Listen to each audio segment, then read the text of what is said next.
Hallelujah. Thank you, Jesus. Kung mayroon kailangan kayo sa Panginoon, you need something from the Lord right now, I believe it's the time to ask. May sickness kayo, may kahirapan.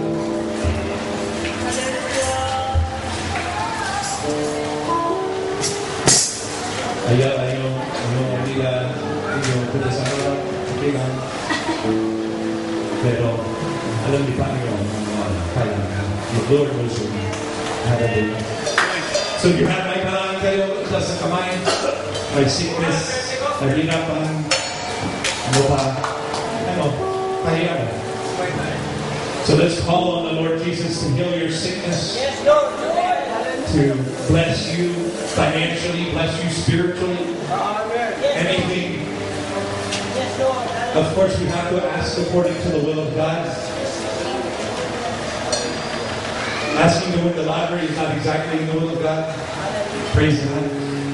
Hallelujah. But let's call on the Lord. If anybody sees somebody wants to pray for anyone, go ahead and do that. If you see her raising their hand. So let's call on Jesus right now. Hallelujah, Lord God.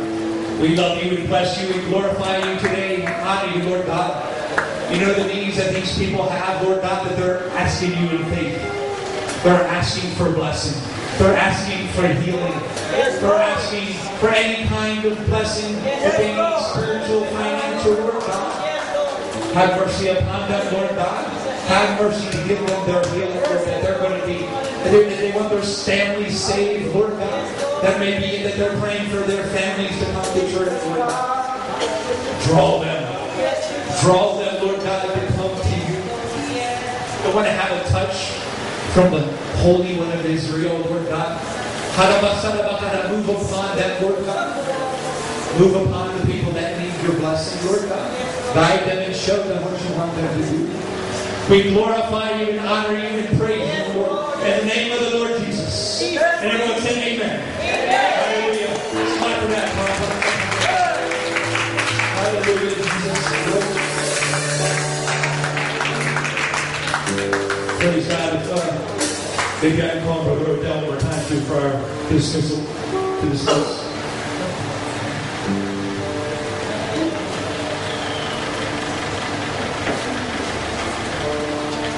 Praise God, dakilang Diyos, kapagpalang na mamuli. Kami nagpapasalamat sa iyo, God, sa kabutihan mo,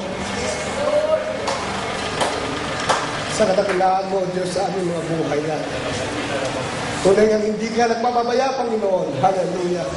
Ikaw ang aming sandigan, ikaw ang aming takbuhan, Panginoon. Dahil alam namin, Panginoon, kung wala ka, O Diyos, wala kaming magagawa sa ganang aming Panginoon. Paano kaya, Panginoon, kung ikaw wala sa aming buhay, Panginoon? Kaya God, salamat sa pagkatawag mo sa amin upang ikaw ay purihin, upang ikaw ay sambahin, Panginoon. Patuloy mo, God, paghawakan ang aming buhay. Patuloy mong pagpalain, God, ang bawat isa na nandito, Panginoon. Patuloy mo kaming pangingatan, Panginoon. Patuloy mo kaming bakulan ng iyong banal na bakod, Panginoon. Patuloy mo kaming balutan, O Diyos, ng iyong banal na dugo, Panginoon.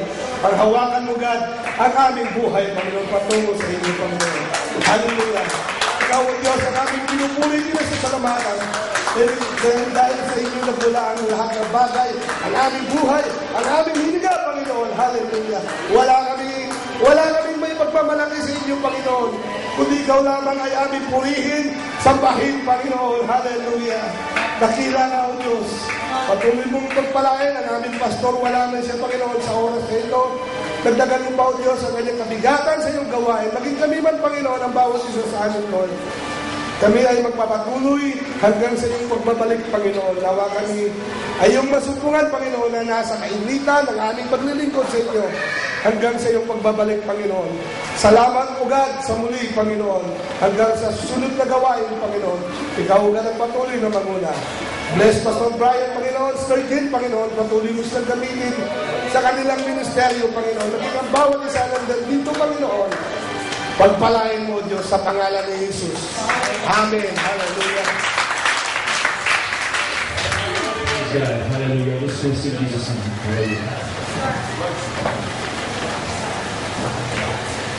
LA meeting po, mga kapatid, mga nanay po, manatili po tayo. After that po, proceed po tayo sa ating practice. Malapit na po yung inauguration natin. Magbigay po tayo ng konting oras po ngayon. Lahat po, youth, AFF,